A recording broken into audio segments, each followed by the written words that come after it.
Assalamualaikum warahmatullahi wabarakatuh.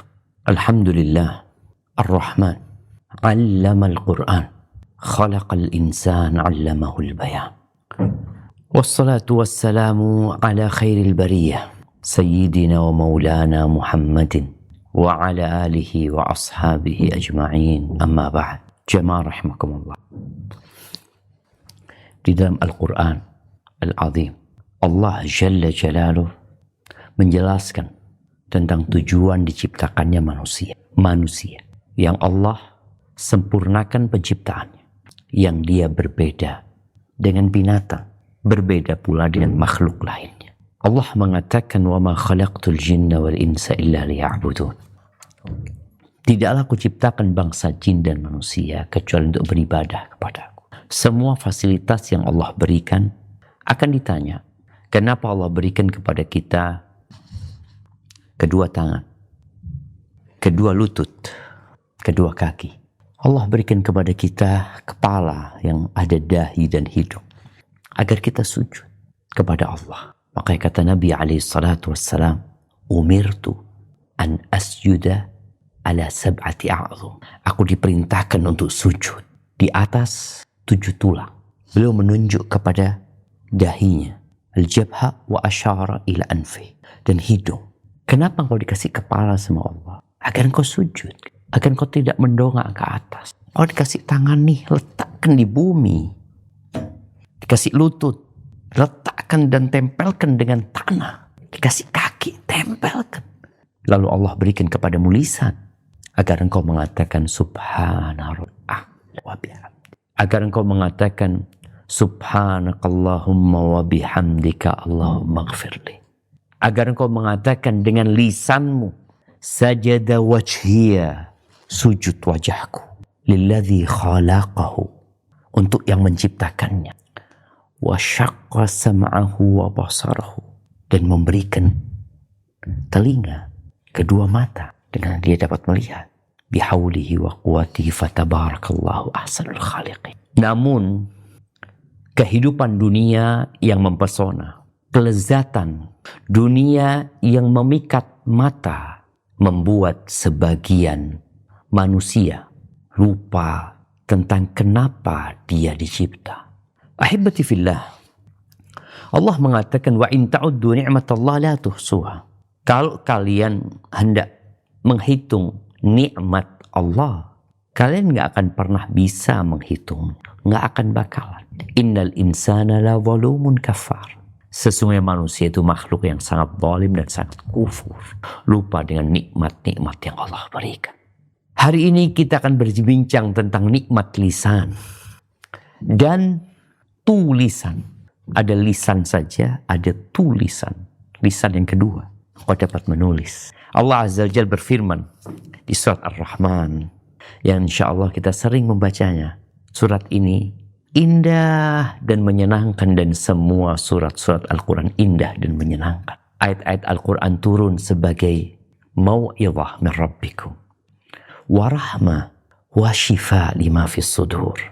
Dia datang sebagai pembelajaran, sebagai kasih sayang, dan penyembuh untuk penyakit-penyakit yang ada dalam hati kita. Dan kita akan baca. Tafadhalina. Billahi minasyaitonir rajim. Bismillahirrahmanirrahim. Ar-Rahman, 'allamal Qur'an, khalaqal insan, 'allamahul bayan. Asy-syamsu wal qamaru bihusban. Nah. Allah yang Maha Pengasih, yang telah mengajarkan Al-Quran. Dia menciptakan manusia, mengajarnya pandai berbicara. Barakallahu fiik. Al-Imam As-Sa'di rahimahullahu ta'ala ketika berbincang tentang nikmat al-bayan, Allah mengatakan 'allamahul bayan. Allah mengajarkan kepadanya al-bayan. Al-bayan itu adalah menjelaskan apa yang di dalam hatinya. Dan Allah memberikan pembelajaran itu, pembelajaran secara lisan dan secara tulisan. Dan inilah yang membedakan antara manusia dengan yang lainnya. Beliau mengatakan, min ajalli ni'amihi huwa akbariha alaihi. Ini termasuk nikmat yang paling besar dan paling agung kepada manusia. Pernah melihat binatang menulis? Ada. Mungkin gajah diajarin nulis. Mungkin simpanse diajarin nulis. Pernah melihat binatang diajarin bicara? Burung. Subhanallah. Tapi dia tidak berbicara, mengungkapkan isi hatinya. Makanya orang-orang yang berbicara hanya ikut-ikutan, mengulangi ucapan orang lain, sering disebut membeu. Seperti burung beo. Burung beo itu ketika mengatakan Assalamualaikum, dia sedang tidak mengungkapkan isi hatinya. Binatang yang diajarin menulis, kemudian kita melihat dengan penuh kegembiraan. Ya Allah, bisa nulis ya. Oh, burung ini bisa ngomong. Aku punya burung bisa berbicara. Engkau bisa berbicara. Engkau gak bersyukur atas nikmat itu. Oh kan biasa Ustaz. Allah Azza wa Jalla berfirman di surat Al-Balad ayat 8 dan 9. Apa kata Allah? Nah. A'udzu billahi minasyaitonir rajim. Alam naj'al lahu 'ainain wa lisanan wa syafatain. Bukankah kami telah menjadikan untuknya sepasang mata dan lidah dan sepasang bibir? Allahu Akbar. Allah jadikan kedua mata. Dengannya dia menjadi indah. Dengannya dia dapat melihat. Dengannya dia dapat berbicara. Dengan lisannya. Kedua mata, lisan, dan kedua bibir. Pernah melihat orang yang robek bibirnya. Yang disebut sumbing. Allah ciptakan ada orang-orang yang cacat. Untuk menghapuskan dosa orang-orang tersebut. Untuk mengangkat derajat mereka karena ujian buat mereka. Dan buat kita yang dikasih kesempurnaan agar bersyukur atas nikmat yang Allah berikan. Pernah duduk di samping orang-orang bisu. Yang mereka berbicara tidak dengan lisannya. Yang mereka berbicara dengan gerakan jari-jarinya. Diam mereka, tapi diam mereka bukan emas. Mereka diam karena cacat. Dan engkau gak cacat. Nabi Musa alaihissalam ketika Allah mengutusnya untuk berdakwah dan menyeru Fir'aun, beliau berdoa, Rabbi syrah li sadri wa yassir li amri wahlul uqdatam min lisani yafqahu qawli. Beliau doa minta, ya Allah, lapangkan dadaku, mudahkan urusanku, hilangkan uqdah, kesulitan untuk berbicara dari lisanku agar orang-orang bisa faham kalau aku ngomong. Dan Nabi Musa ketika memohonkan kepada Allah agar Harun, kakaknya Nabi Musa ini, menjadi rasul, beliau mengatakan huwa afsahu minni lisanan. Nabi Harun tuh lebih fasih lisannya daripada aku kalau dia berbicara. Fa arsilhu ma'iya rid'an yusaddiquni. Dan Fir'aun ketika dia membanggakan dirinya, tatkala Nabi Musa datang berdakwah menyeru, maka Fir'aun mengatakan, mana yang lebih baik? Aku apa dia? Mana yang lebih baik? Am ana khairun min hadzal ladzi huwa mahin wa la yakadu yubin. Aku apa dia yang lebih baik? Ini orang yang hina nih. Ini orang yang hina. Yang ngomong aja nggak jelas. Ahibati fillah, apa yang harus kita lakukan dengan lisan kita? Suruh diam. Loh, kok disuruh diam?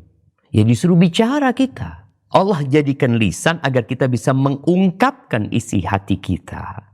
Agar kita bisa berzikir dengan lisan kita. Agar kita bisa membaca Al-Quran Al-Azim. Agar kita bisa berdakwah dengan lisan kita atau dengan tulisan kita. Yaitu perintah Allah Azza wa Jal. Tapi jangan ngomong sembarangan. Apa kata Allah Azza wa Jal di surat Al-Isra ayat 53? Nah, Al-Isra ayat 53. Wa qul li'ibadi yaqulu allati hiya ahsan inna syaitana yanzaghu bainahum inna syaitana kana lil insani aduwwan mubina. Dan katakanlah kepada hamba-hambaku, hendaklah mereka mengucapkan perkataan yang lebih baik atau benar. Sungguh setan itu selalu menimbulkan perselisihan di antara mereka. Sungguh setan adalah musuh yang nyata bagi manusia. Allahu Akbar. Ternyata kita disuruh bicara, berkata, tapi yang terbaik dan benar. Kadangkala kita ucapkan kebenaran, tapi tidak baik cara pengucapannya. Maka akhirnya jadi nggak baik. Padahal kebenaran yang dia sampaikan. Berapa banyak perselisihan yang terjadi disebabkan lisan atau tulisan. Berapa banyak orang yang bikin status, yang kalau dia nggak bikin status, selamat dia. Tapi dia bikin status, dia tulis komentar. Kalau engkau mau bikin status, kalau engkau mau nulis sebuah komentar, maka ingat firman Allah ini. Setan itu berusaha untuk membuat perselisihan di antara manusia. Jangan gara-gara ucapanmu, ungkapanmu, silaturahim putus. Ukhuwah hancur. Padahal kau nggak harus bikin status itu dan kau nggak harus menulis itu. Syaitan itu musuh yang nyata. Maka Allah kasih lisan supaya bicara yang terbaik. Kenapa? Ya, kalau enggak ucapanmu ini akan digunakan untuk merusak. Di surat Al-Baqarah ayat 263. Apa kata Allah Azza wa Jalla? Nah. قول معروف ومغفرة خير من صدقة يتبعها أذى والله غني حليم. Perkataan yang baik dan pemberian maaf lebih baik daripada sedekah yang diiringi tindakan yang menyakiti. Allah Maha Kaya, Maha Penyantun. Tuh, qaulun ma'ruf. Ucapan yang baik, yang hati itu nerima, tidak mengingkarinya. Ucapan yang membuat orang lain jadi bergembira. Ya kalau kita nggak suka sama orang, kadangkala kita menyakitin. Ya udah, engkau bisa berucap ucapan yang baik.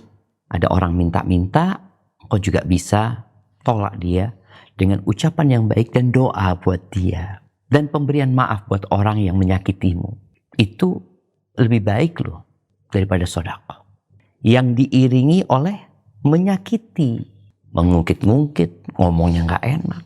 Ahibati fillah, tema kita hari ini itu diambil dari disebutkan ungkapan Luqman al-Hakim yang mengatakan idza kana al-kalamu min fiddah, kalau berbicara itu dari perak, fa inna sukut min dhahab, maka sesungguhnya diam itu dari emas. Juga ada sebuah ungkapan yang dinisbatkan kepada Luqman al-Hakim, juga dinisbatkan kepada Nabi kita Muhammad alaihi salatu wasallam, tapi dhaif.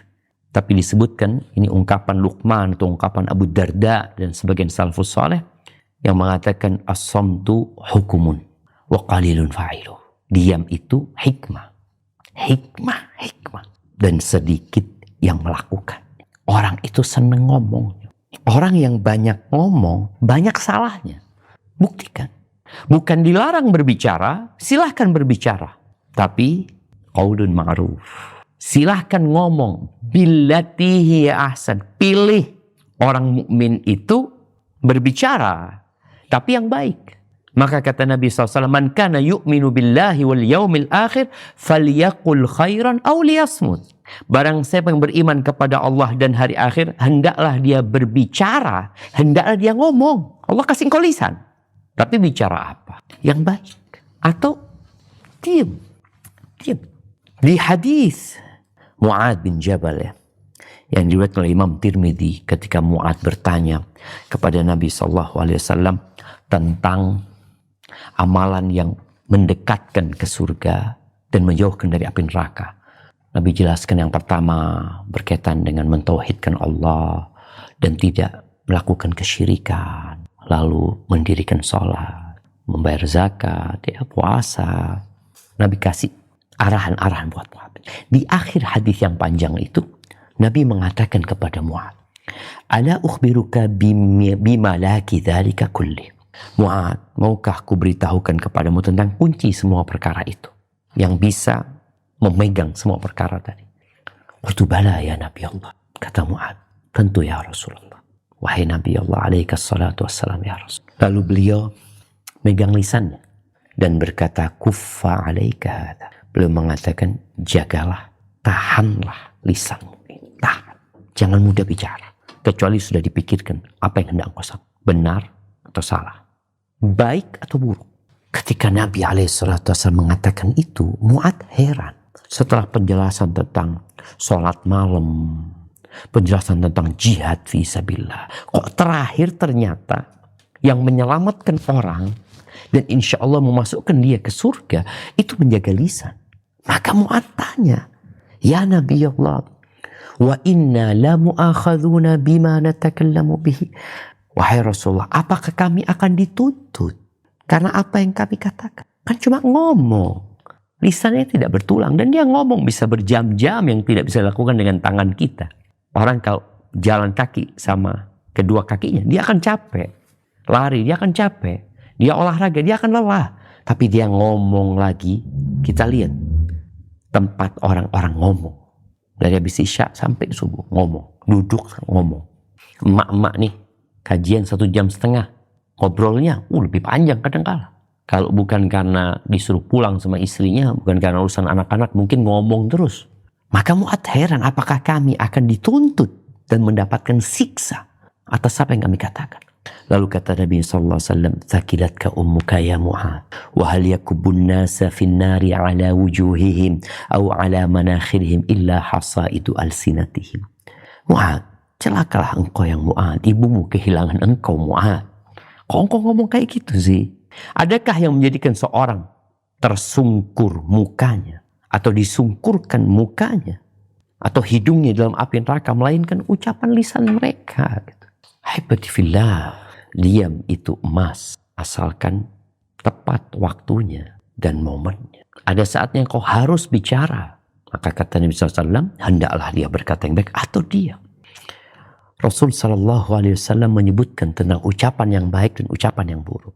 Apa konsekuensinya? Hanya sekedar ucapan, hanya sekedar kata-kata. Kata beliau SAW di hadis riwayatkan Imam Bukhari, innal abda la yatakallamu bil kalima min ridwanillah la yulqi laha balan. Sesungguhnya ada seorang hamba yang dia berbicara dengan suatu kalimat yang mengandung keridhaan Allah Azza wa Jalla. Tapi dia nggak memperhatikan ucapan ini gitu loh. Bukan dianggap ucapan ini ucapan yang dahsyat, nggak, biasa aja dia ngucapinnya. Tapi ternyata kalimat itu mengandung keridhaan Allah Azza wa Jalla. Yarfa'ullah biha darajat. Allah angkat derajat orang ini. Tapi sebaliknya, ada orang yang ngomong dengan kalimat, mungkin joke, mungkin komentar. Dia nggak diam, dia ngomong. Tapi kandungan kalimat itu menyebabkan Allah murka. Dan dia nggak mikirkan akibat dari apa yang dia ucapkan. Yahwi biha fi jahannam. Dengan kalimat itu dia masuk ke neraka jahannam. Jamaah rahimakumullah. Anak akan membacakan beberapa hadis dan beberapa ungkapan para sahabat berkaitan dengan diam ini dengan lisan sebenarnya. Agar kita nggak gampang berbicara. Kecuali setelah kita memikirkan. Makanya ada sebuah ungkapan yang mengatakan bahwasanya lisannya orang alim itu di belakang hatinya. Jadi dia mikir dulu baru ngomong. Adapun orang jahil lisannya itu di depan hati. Jadi ngomong dulu baru mikir. Ngomong dulu baru Allah astagfirullah. Kenapa aku ngomong kayak gitu? Baru mikir. Di sebuah kitab yang berjudul As-Samtu wa Adabul Lisan, ada sebuah pembahasan tentang perintah untuk menjaga lisan dan keutamaan diam. Tadi disebutkan diam itu emas. Wa man yu'tal hikmata faqad utiya khairan katsira. Diam itu hikmah. Dan barang siapa yang kasih hikmah, maka dia telah diberi kebaikan yang banyak sekali. Di hadis Abdullah bin Sufyan an abihi, dari ayahnya, Sufyan mengatakan, ya Rasulullah, akhbirni anil Islam. Kabarkan kepada aku tentang Islam yang aku nggak perlu tanya tentang itu kepada seorang pun setelah engkau, udah cukup dari engkau.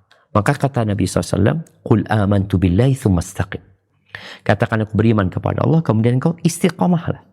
Bas, katakan dengan lisanmu, amantu billah, kemudian engkau istiqamah. Qultu fama attaqi. Apa yang harus aku jaga? Apa yang harus aku takuti? Apa yang harus aku khawatirkan? Apa jawab? Kata Sufyan, fa'auma biyadihi ila lisan. Nabi menunjukkan. Ya, hadis riwayatkan oleh Imam Muslim. Kemudian di hadis riwayat Imam Tirmidzi dari Uqbah bin Amir radhiyallahu anhu. Qultu ya Rasulullah, man najah? Wahai Rasulullah, apakah keselamatan? Najah, apa keselamatan? Kita sering ya di proyek-proyek ya, di berbagai tempat, di jalanan, ada sebuah ungkapan yang menegur sebenarnya atau menggugah hati manusia. Apa? Utamakan keselamatan. Utamakan kau selamat. Jangan bicara kau dapat keuntungan dulu. Yang penting selamat. Jadi utamakan keselamatan. Nih sahabat radhiyallahu anhu bertanya, man najah? Apa itu keselamatan? Kata Nabi SAW, amlik alaika lisanak wal yasa'ka baituka wabki ala khati'atika. Kata Nabi SAW, amlik alaika lisan. Engkau miliki lisan. Engkau miliki lisan. Jangan lisanmu memiliki dirimu. Engkau jaga lisanmu. Orang itu sebelum berbicara, dia miliki lisan. Tapi ketika dia sudah ngomong, omongannya memiliki dia. Maka dituntut di pemerintah. Ya. Dituntut karena apa istilahnya, menyebarkan kebencian, menyebarkan kebohongan. Gara-gara sudah ngomong, udah. Kalau ternyata ungkapanmu tidak benar, engkau akan dituntut. Di dunia dituntut sebelum di akhirat. Maka keselamatan itu kau memiliki lisan. Tadi lisannya ditaruh di belakang hatinya. Lisannya mau ngomong, lisannya mau tulisannya mau mengomentari seseorang, sebelum keluar lewat hati dulu. Lewat nih, disaring dulu. Oh nggak perlu, nggak usah ngomong, nggak perlu, nggak usah nulis. Itu selamat. Diam itu mas. Wal yasa'ka baituka, hendaklah rumahmu cukup buat engkau. Nggak usah sering keluar rumah kecuali ada perlunya. Bersyukur atas nikmat yang ada di situ. Ya, tidak melihat kepada rumah orang lain. Nikmatin, itu keselamatan. Orang yang di rumahnya beribadah kepada Allah, nggak suka keluar kecuali ada perlunya, dia tentram, sakinah di rumahnya, selamat engkau. Tapi kalau sudah sering keluar, ini itu, ya harus jaga-jaga lagi. Wabki ala khati'atika. Nangislah engkau atas dosa-dosamu. Nangis. Jangan bangga. Baik, ini hadis Nabi SAW. Kemudian Nabi SAW juga bersabda, man yadman li ma baina lihyaihi wa ma baina rijlaihi adman lahul jannah. Barang siapa yang memberikan jaminan kepada aku tentang yang berada di dua rahangnya, rahang atas sama rahang bawah nih, lisan, dan yang di antara kedua kakinya, kemaluannya, aku jaminkan surga buat dia. Gak mau. Ya, hidup itu pilihan. Ahibati fillah, ini hadis yang lainnya. Hadis yang diriwayatkan oleh Abdullah bin Amr bin As radhiyallahu anhuma, qala Rasulullah sallallahu alaihi wasallam, man samata naja. Barang siapa yang diam, selamat. Selamat dia. Tapi ingat, ada kondisi dia harus berbicara, maka berbicara yang baik. Kalau enggak, udah diam aja engkau. Diam aja, nggak perlu orang kenal engkau. Diam. Selamat. Iya, selamat. Ketika engkau membuka sebuah video ya, yang engkau mau tulis komentar di bawahnya, engkau lihat. Kalau engkau nggak komentar, kau selamat lah. Tapi kalau engkau mau komentar, harus mikir dulu. Diperlukan atau tidak. Kemudian ada lagi hadis Nabi SAW. Oh, ini bukan hadis Nabi SAW. Ini riwayat Umar bin Khattab radhiyallahu anhu. Zaid bin Aslam meriwayatkan dari bapaknya Aslam. Aslam ini yang mendampingi Umar bin Khattab radhiyallahu anhu, bahwa Umar bin Khattab radhiyallahu anhu pernah suatu hari melihat Abu Bakar. Diperhatikan, ngapain Abu Bakar? Ternyata Abu Bakar ini sedang mengeluarkan lisannya. Afwan ya. Yamuddu lisan. Apa istilahnya? Dijulurkan lisannya. Dia julurkan lisannya. Heran Umar bin Khattab. Ma tasna'u ya khalifata Rasulillah sallallahu alaihi wasallam. Subhanallah. Ini khalifah. Ini pemimpin pengganti Nabi alaihi salatu wasallam setelah meninggalnya Rasul SAW. Kita lihat sekarang pemimpin-pemimpin banyak berbicara, dan sebentar lagi yang di Indonesia akan ada pilkada yang semua akan berbicara. Kita lihat berbicara di dunia maya, berbicara di dunia nyata, maka tolong lisannya taruh di belakang hatinya. Siapapun sebenarnya. Cuma karena konteksnya sekarang ini yang akan kita bahas di hadis ini adalah khalifah yang dia akan memberikan arahan, akan menyampaikan sesuatu. Dia sedang menjulurkan lisannya, dijulurkan lisannya. Maka Umar heran, apa yang kau lakukan? Kau lagi ngapain? Kok kayak gak ada kerjaan? Mungkin seperti itu. Lagi ngapain ya? Apa kata Abu Bakar? Inna hadha awradani al-mawarid. Sesungguhnya inilah yang dapat menjerumuskanku ke jurang-jurang kebi, yang dapat mengantarkanku ke lembah-lembah dosa ini. Inna Rasulullah sallallahu alaihi wasallam qala. Di sini kemudian Abu Bakar mengatakan sesungguhnya Rasulullah sallallahu alaihi wasallam bersabda, "Laisa syai'un minal jasadi illa yashku ila Allahil lisan min hiddati." Tidak ada satupun raga di tubuh ini melainkan mengadu kepada Allah, mengadukan lisan karena tajamnya lisan ini. Dan Allah Azza wa Jalla mengatakan ma yalfidhu min qaulin illa ladaihi raqibun atid. Tidak ada satupun yang keluar dari lisan melainkan di situ ada malaikat yang mengawasi dan mencatat. Dikumpulin tuh. Subhanallah syawal. Nggak main-main ya, Abu Bakar takut. Engkau coba lihat berapa yang sudah engkau ucapkan dengan lisanmu sejak engkau balik sampai hari ini. Engkau lupa mungkin pernah ngomong ini, pernah ngomong itu. Ahsahullah wa nasuh. Allah catat lengkap, detail, dan manusia lupa. Ahibati fillah, Abdullah bin Mas'ud, salah satu sahabat penghafal Al-Quran, pengajar Al-Quran, yang kedua betisnya lebih berat daripada Jabal Uhud kelak pada hari kiamat. Apa kata Abdullah bin Mas'ud? Walladzi la ilaha ghairuh. Dia bersumpah demi yang tiada Tuhan selain Allah Azza wa Jalla. Ma 'alal ardi syai'un afqar au ahwaj ila tuli sajnin min lisan. Tidak ada sesuatu di muka bumi ini yang lebih pantas, yang lebih membutuhkan untuk ditahan, untuk dipenjara daripada lisan. Kalau jamaah punya binatang, yang binatang ini berbahaya, apa yang akan dilakukan? Dikurung. Ketika lepas dari kurungannya, semua akan kebingungan karena ini peliharaan yang berbahaya. Begitu juga dengan lisan. Tidak ada sesuatu di muka bumi ini yang lebih membutuhkan untuk dipelihara, untuk dipenjara, untuk dikurung, untuk ditahan lebih daripada lisan. Anas bin Malik radhiyallahu anhu mengatakan, la yattaqillah azza wa jal rajulun haqqa tuqatihi hatta yukhazzin min lisani. Tidaklah seseorang itu bertakwa kepada Allah dengan sebenar-benarnya takwa. Kita diperintahkan ya ayyuhalladzina amanu taqullaha haqqa tuqatih. Orang itu tidak akan sampai puncak takwa yang hakiki sampai dia menjaga, memelihara lisannya. Jadi apa yang mau diungkapkan, kalau bisa disimpan dulu. Nggak harus dia langsung ungkapkan. Tahan, diem. Kita harus belajar berdiam sebagaimana kita belajar berbicara. Kalau di Indonesia ini ada kuliah komunikasi, mungkin ke depan dibikin kuliah diam. Anak-anak kuliah untuk belajar diam. Iya. Loh kenapa? Antum semua sudah tahu sebabnya.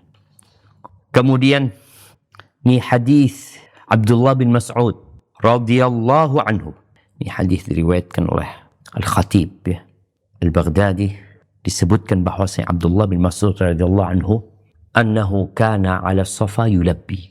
Dia pernah di atas bukit Safa bertalbiyah, mengatakan labbaik Allahumma labbaik.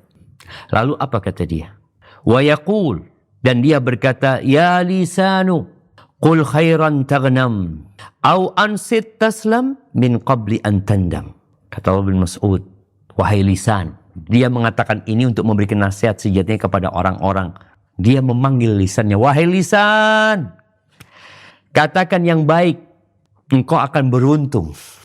Au ansit, atau engkau dengarkan. Jadi diam itu mendengarkan. atau engkau dengarkan taslam, engkau akan selamat. Sebelum engkau menyesal gara-gara ngomong. Wahai lisan, katakan yang baik, engkau akan beruntung. Atau dengarkan, engkau akan selamat sebelum engkau menyesal. Qalu, ini orang sedang talbiyah dan banyak jemaah haji mungkin pada waktu itu. Maka orang-orang tanya, ya Aba Abdurrahman, wahai Abu Abdurrahman, hadha syai'un taquluhu aw syai'un sami'tahu.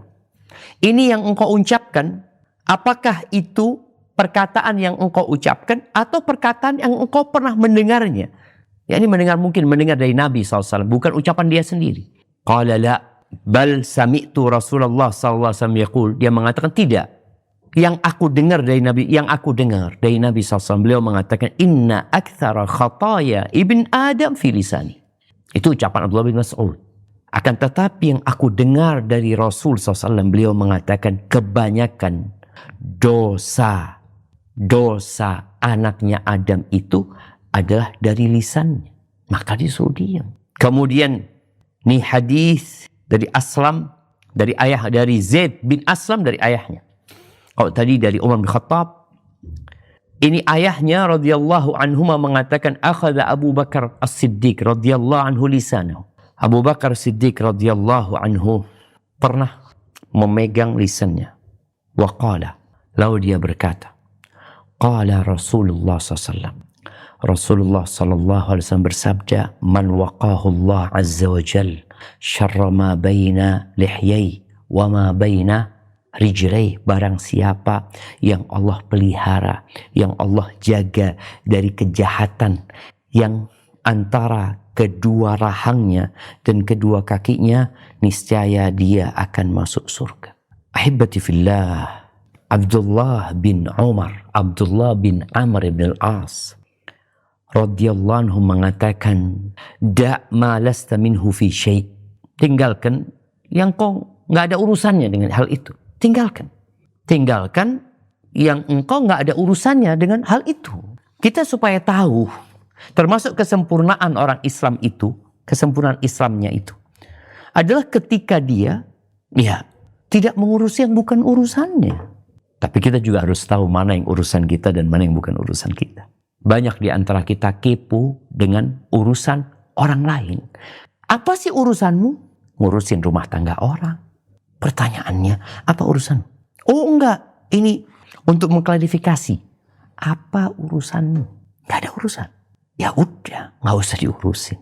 Wala tantik fima la ya'nik. Jangan berbicara perkataan yang nggak ada manfaatnya buat engkau. Wahzin lisanak kama takhzin wariqak. Dan simpan lisanmu sebagaimana engkau menyimpan uang. Di mana engkau simpan? Nah, seperti itu pula engkau simpan lisanmu. Dan Nabi SAW bersabda tentang orang Islam, ya, kita ini mengaku Muslim. Ternyata orang Islam yang sejati itu man salimal muslimuna min lisanihi wa yadihi. Yang orang Islam lainnya selamat dari pedasnya lisanmu, dari tajamnya ucapanmu, dan dari kelakuanmu. Itu Muslim yang benar tuh. Kalau ternyata masih banyak orang yang tersakiti dengan lisan dan dengan kelakuanmu, ya Islammu masih belum benar. Karena Nabi SAW ketika ditanya, ayyul islami afdol, Islam yang kayak apa yang paling benar, yang paling baik? Kayak apa? Man salimal muslimun min lisanihi wa yadihi. Yang orang Islam lainnya selamat dari lisannya orang ini, dari perbuatan orang ini. Ahibati fillah, ini sebuah ungkapan dari Wahab bin Munabbih. Dia menyebutkan di antara hikmah keluarganya Nabi Daud, ya. Kita tahu Allah berikan hikmah kepada Nabi Daud, Nabi Sulaiman, kepada keluarganya. Di antara hikmah yang diriwayatkan dari mereka, haqqun 'alal aqil an yakuna 'arifan bi zamanihi. Seharusnya orang yang berakal sehat itu tahu dengan nilai dari waktu dia. Hafidhon li lisanihi, menjaga lisannya. Muqbilan 'ala sya'ni, fokus dengan urusan dia. Karena terus terang jemaah di masa sekarang, ya, dengan mudahnya kita mengikuti kehidupan orang. Banyak public figure yang followernya itu Masya Allah jutaan. Yang perlu ditanyakan, Apa urusanmu sama fulan? Apa urusanmu fulan makan, fulan tidur, fulan jalan-jalan, fulan belanja, fulan membangun rumahnya? Apa urusanmu? Mengikuti berita-berita yang nggak ada pentingnya buat dia. Lalu dia mulai membuat komentar, mulai ngomong dan menceritakan. Apa urusan? Ini membahayakan kita. Maka ahibati fillah, diam itu emas. Asalkan di tempat, di waktu yang tepat. Tapi kalau engkau melihat kemungkaran lalu engkau diam, maka engkau setan bisu yang membiarkan kemungkaran itu terjadi. Berapa banyak orang-orang yang sejatinya punya kemampuan untuk berbicara, mencegah kemungkaran. Tapi mereka diam karena lebih mencari yang menguntungkan dia. Para rasul kerjanya adalah berdakwah. Dan mereka berdakwah dengan lisan mereka dan dengan perbuatan mereka. Maka hendaklah kita sibuk untuk menggunakan lisan kita dalam hal-hal yang berguna. Engkau gunakan lisanmu, kau ingin ngomong, kau ingin bicara, kau pakai lisanmu. Pakai buat apa? Udah pakai untuk baca Al-Quran. Nggak diem engkau. Baca Quran itu nggak diem gini. Nggak. Lisannya bergerak, telinganya mendengar. Kau kan gatel. Ada orang ngomong, aduh fulan ini gatel kalau nggak ngomong. Udah. Karena memang manusia itu udah dikasih sama Allah al-lisan. Tinggal bagaimana dia memanfaatkan lisannya dalam hal yang berguna. Ahibati fillah. Ada sebuah ungkapan ya. Ini Wuhaib bin Ward rahimahullah mengatakan. Qad kana yuqal. Ada sebuah ungkapan yang mengatakan. Al-hikmah asyratu ajza. Hikmah itu ada 10 bagian. Fatis'atun minha fissam. Yang 9 dari hikmah itu dengan diam. Yang ke-10 dengan uzlah. Meninggalkan manusia. Sedangkan kita sekarang. Apa hikmah kita sekarang? Ngomong, komentar nggak berhenti. Kemudian mengikuti kehidupan manusia-manusia yang gak ada gunanya buat kita. Wallah jamaah, kita benar-benar khawatir ya dengan kondisi yang ada.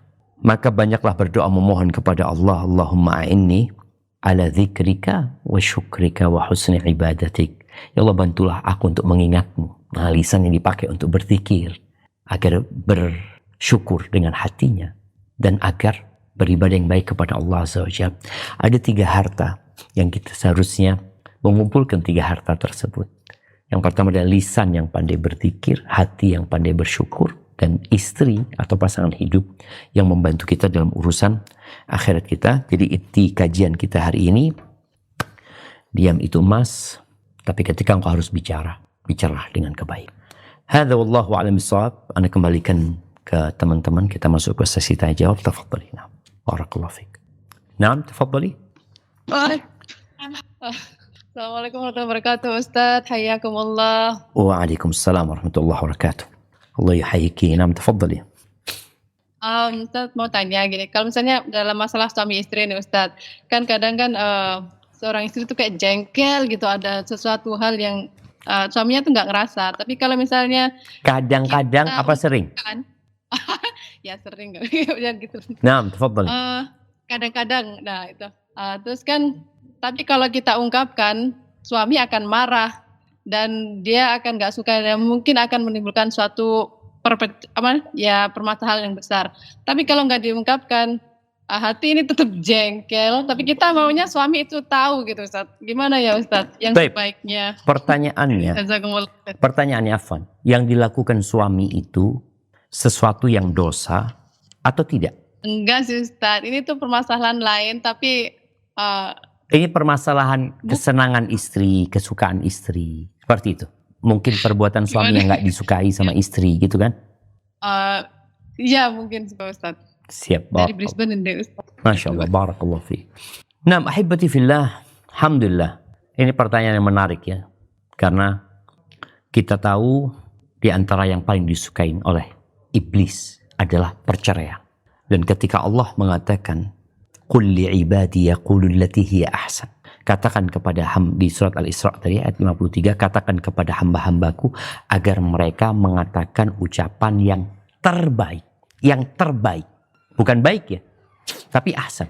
Kenapa? Karena setan itu berusaha untuk membuat mereka bertikai. Membuat mereka ribut. Yang akhirnya adalah bercerai. Tapi apa solusinya sekarang? Yang pertama, hendaklah istri, ya bukan hanya istri ya, sebenarnya kita dalam rumah tangga, ada ungkapan sing waras ngalah. Ingat ungkapan itu ya, katanya orang yang waras itu ngalah dia. Ada hal-hal yang tidak perlu diributkan. Ada kesalahan-kesalahan yang kecil yang kita perlu tutup mata. Seakan-akan kita tidak melihat. Dan fokus kepada kebaikan suami. Tadi istri jengkel sama suami.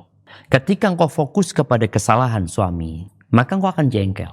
Dan ketika engkau jengkel, hatimu akan mengkeret ya, dadamu akan sesak. Intinya nggak ada gunanya. Terus solusinya apa? Untuk menghilangkan kejengkelan itu, melihat kepada kelebihan pasangan kita. Makanya dikatakan 90% akhlak mulia itu at-taghaful. Taghaful itu ya pura-pura nggak ngelihat, pura-pura nggak denger kalau dia ngomong sesuatu yang mungkin nyakitin hati. Ini udahlah, abaikan hal itu. Demi menjaga rumah tangga kita ini. Kalau memang harus diungkapkan, seperti yang Allah firmankan tadi. Pilihlah kata-kata yang terbaik. Contoh nih ya. Kalau kita mengatakan kepada dia, engkau jangan seperti ini.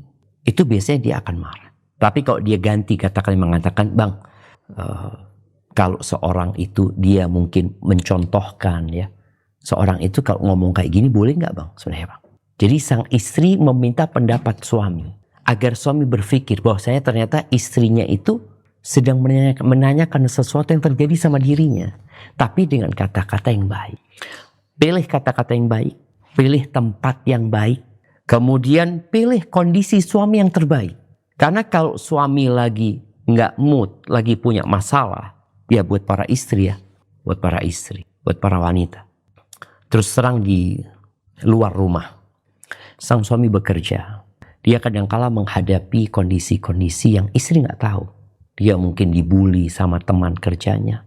Mungkin dimaki oleh atasannya. Mungkin disakiti oleh kliennya. Ada banyak hal yang kadangkala engkau tidak pernah melihat itu. Memang gak perlu engkau tahu.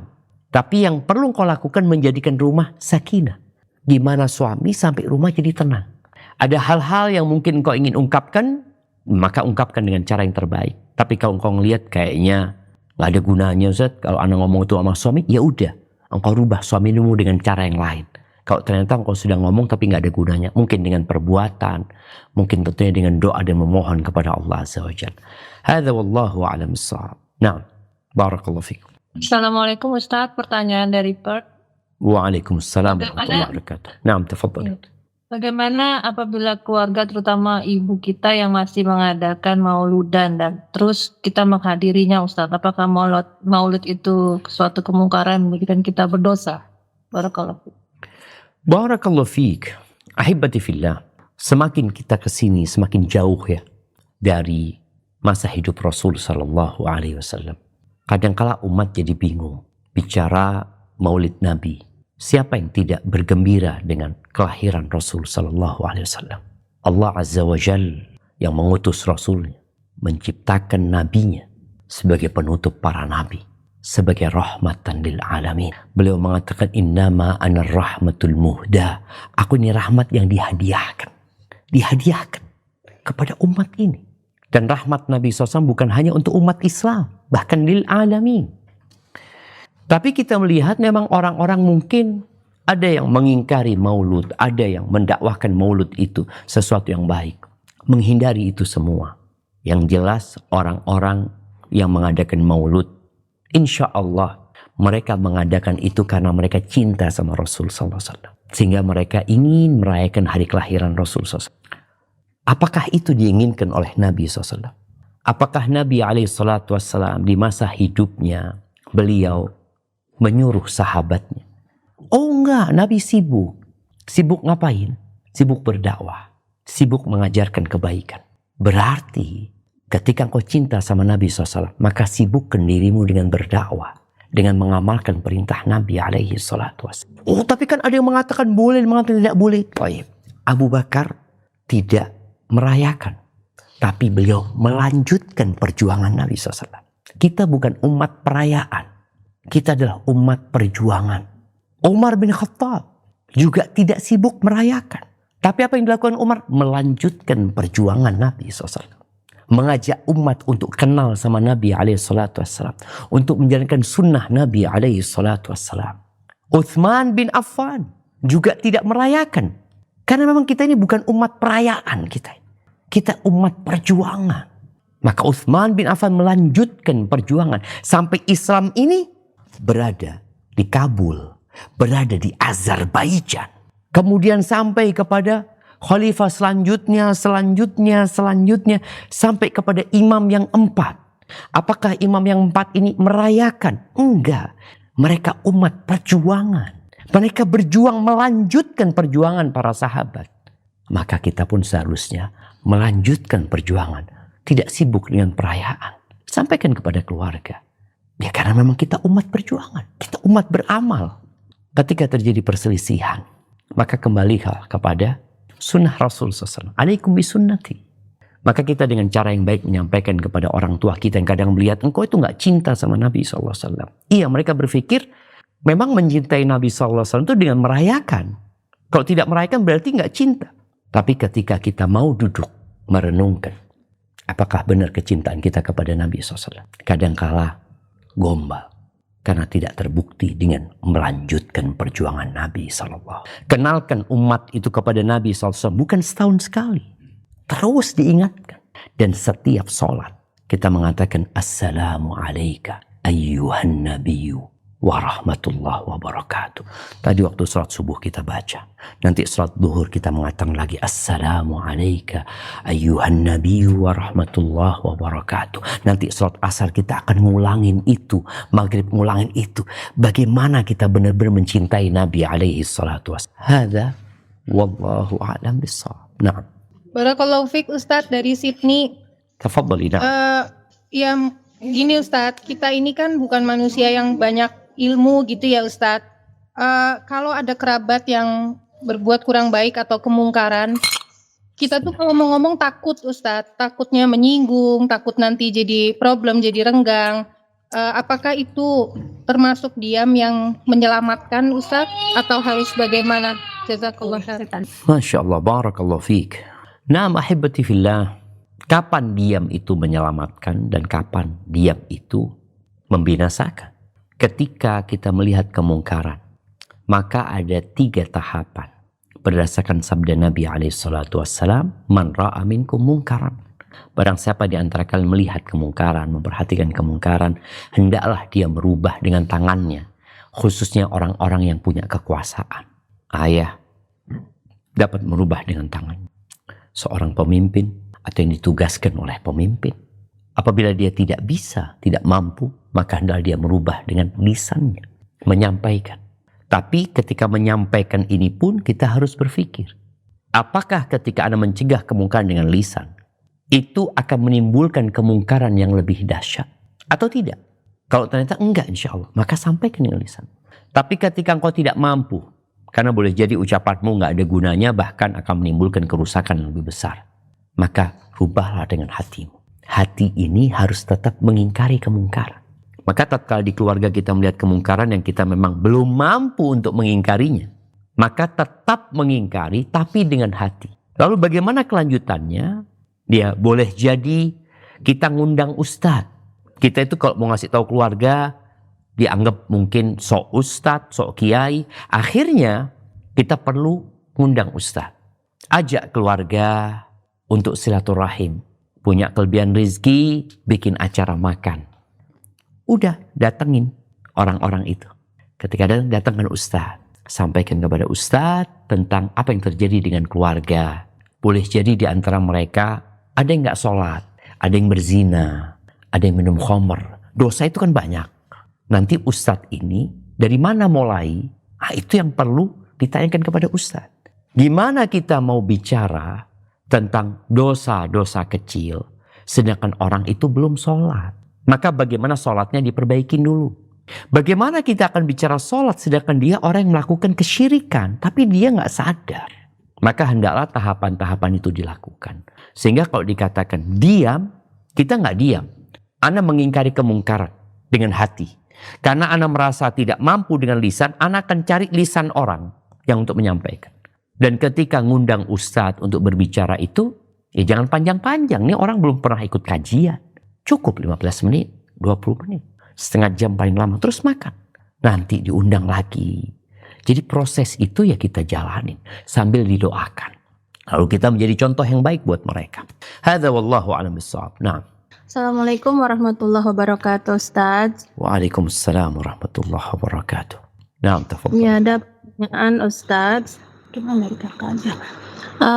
Pertanyaannya, bagaimana jika kita termasuk tipe orang yang frontal gitu, Ustaz, suka menyampaikan atau mengungkapkan perasaan secara langsung.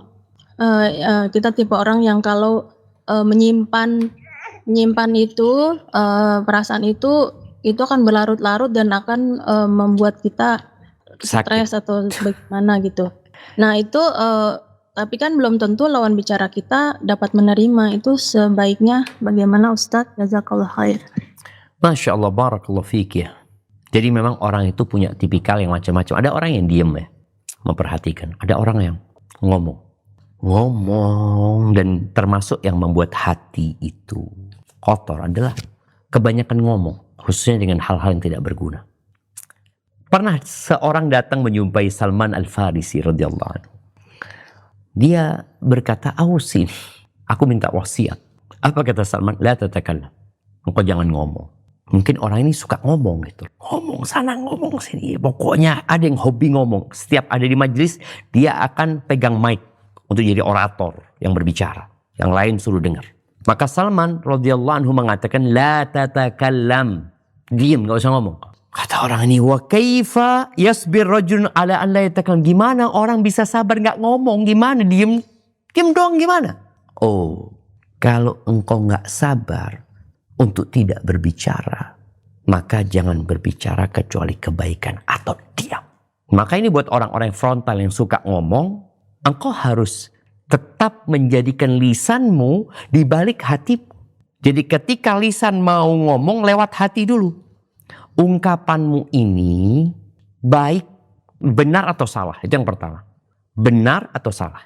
Kemudian ungkapanmu ini baik atau buruk. Karena kadang-kala benar, tapi nggak baik untuk disampaikan waktu itu. Waktunya tidak tepat. Lawan bicaranya juga boleh jadi salah faham. Maka bagaimana Ali bin Abi Thalib mengatakan, engkau kok ngomong sama orang itu sesuai dengan akal mereka. Sesuai dengan akal mereka. Kalau enggak, mereka nggak faham. Jadi bencana nantinya. Maka buat orang-orang yang frontal, orang-orang yang berani, maka sebelum berbicara tetap harus lewat saringan hati. Yaqulul lati hiya ahsan. Hendaklah dia berkata, dia memilih ya kata-kata yang terbaik, bukan yang baik saja, tapi yang terbaik. Jadi kalau kata ini udah lepas, yang buruk udah dihilang. Dia ada kata baik, ini ada yang terbaik. Mana yang kau pilih? Yang terbaik. Apa penyebabnya? Allah sudah sebutkan, inna syaitana yanzaghu bainahum.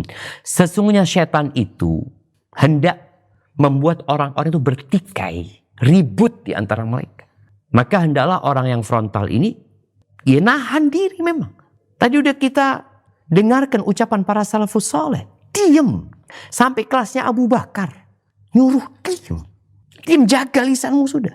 Kecuali harus berbicara, maka bicaralah yang baik. Dan boleh jadi ada kata-kata yang ditunda menyampaikan. Tidak di depan orang. Karena menegur di depan orang banyak itu pelecehan. Benar, engkau ingin kebaikan. Maka kata salafus saleh, dulu, orang dulu itu, zaman salafus saleh, dia itu kalau melihat saudara yang melakukan kesalahan, maka dia kasih nasihat sembunyi-sembunyi, nggak di depan orang.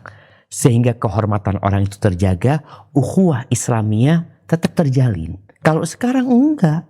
Orang kalau mau ngasih nasihat depan orang, nggak mikir. Akhirnya orang yang dikasih nasihat tidak terima nasihat, ukhuwah terputus, hasilnya apa? Syaitan yang gembira. Barakallahu fikum. Nah. Assalamualaikum warahmatullahi wabarakatuh, Ustaz.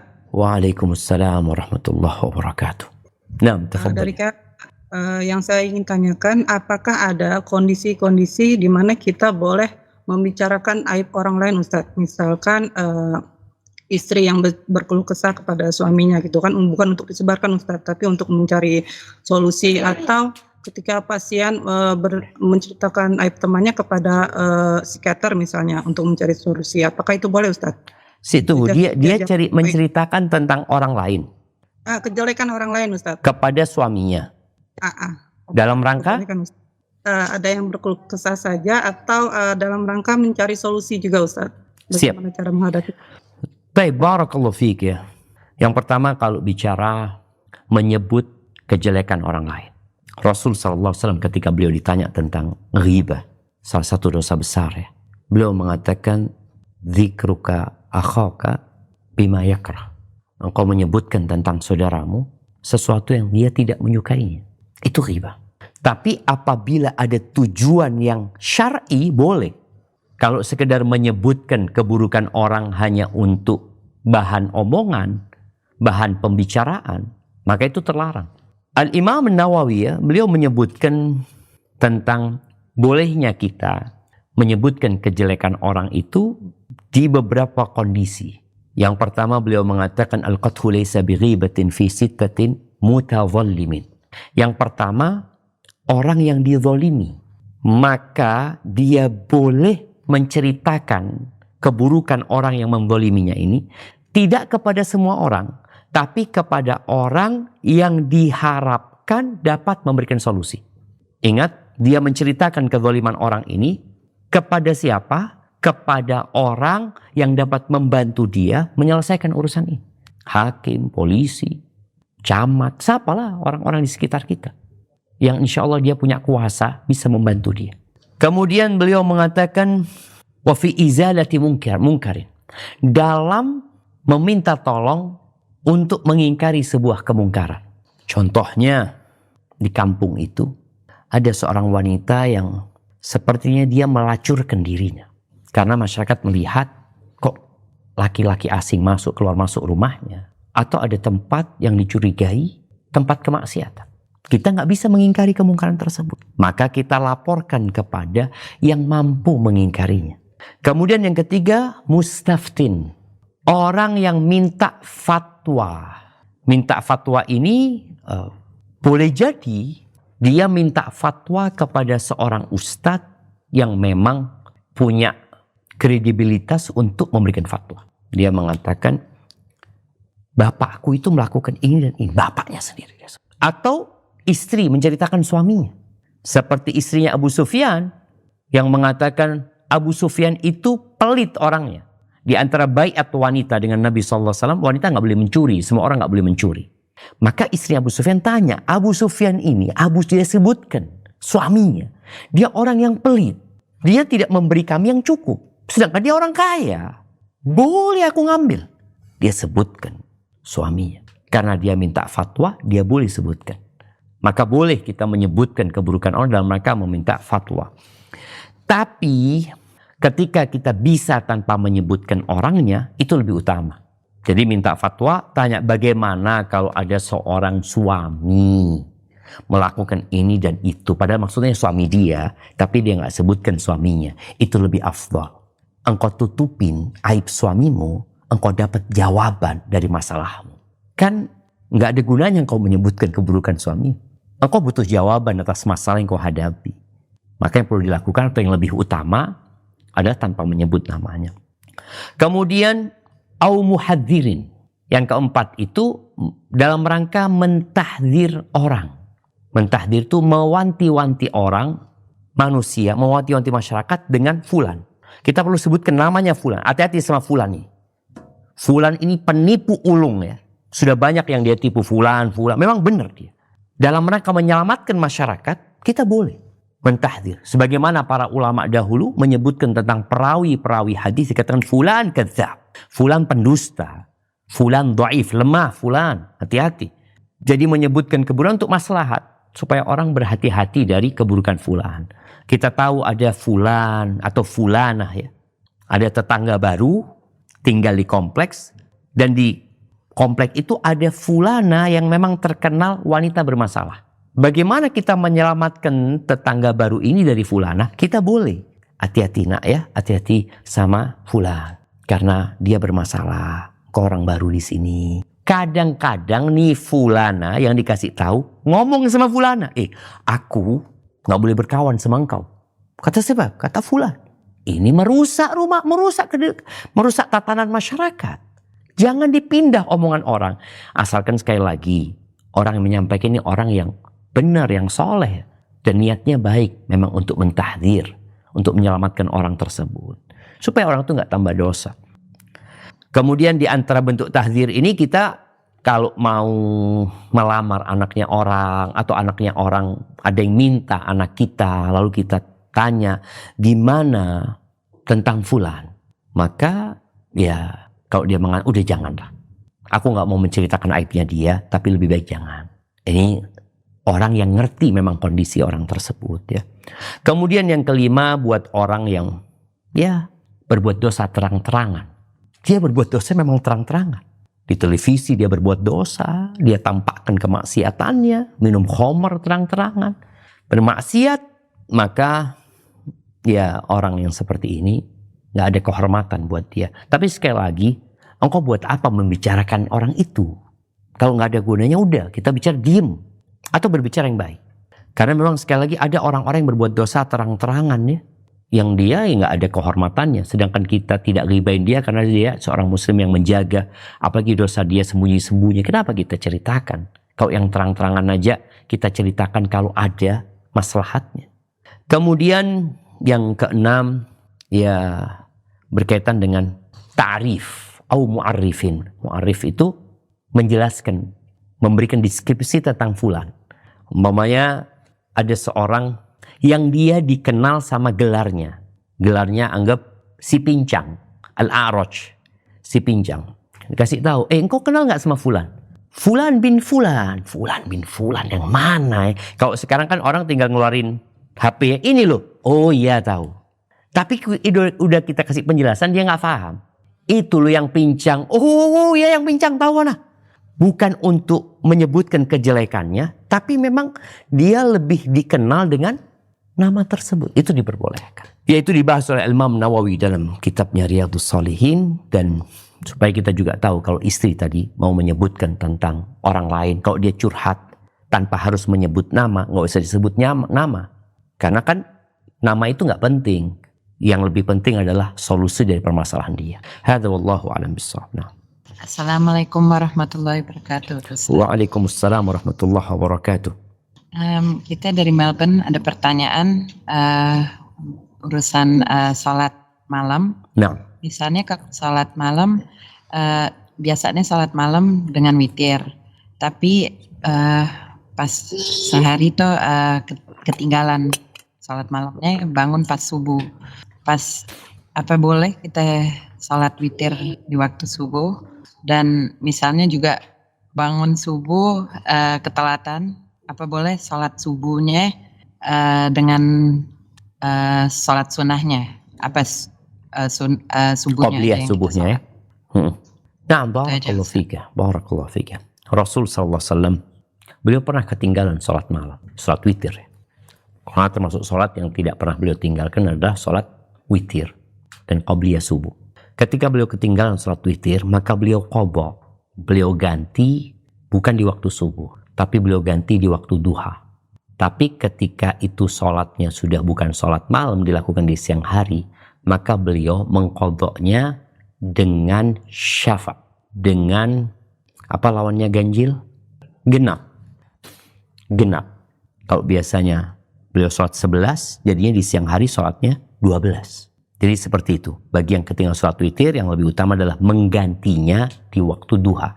Silahkan, dia biasa sholat witir 7, berarti jadi 8. Dia biasa sholat witir 5, berarti jadi 6. Itu dengan niat qadha sholat witir, bukan niat sholat duha.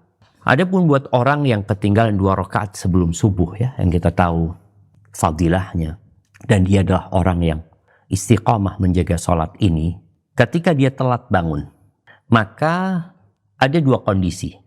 Kondisi yang pertama, waktunya hanya cukup untuk sholat subuh. Tinggal 5 menit. 5 menit ini ya cukup 2 rakaat gitu. Maka apa yang harus dia lakukan? Ketika waktunya hanya cukup untuk sholat subuh, yang dia lebih utamakan adalah sholat subuh. Maka dia sholat subuh. Tapi kalau ternyata sisa waktu 10 menit, maka dia biasa sholat 5 menit untuk subuhnya, umpamanya 2 rakaat sebelum subuhnya, dia bisa sholat mungkin 3 menit. Yang penting jangan sampai keluar waktu subuh.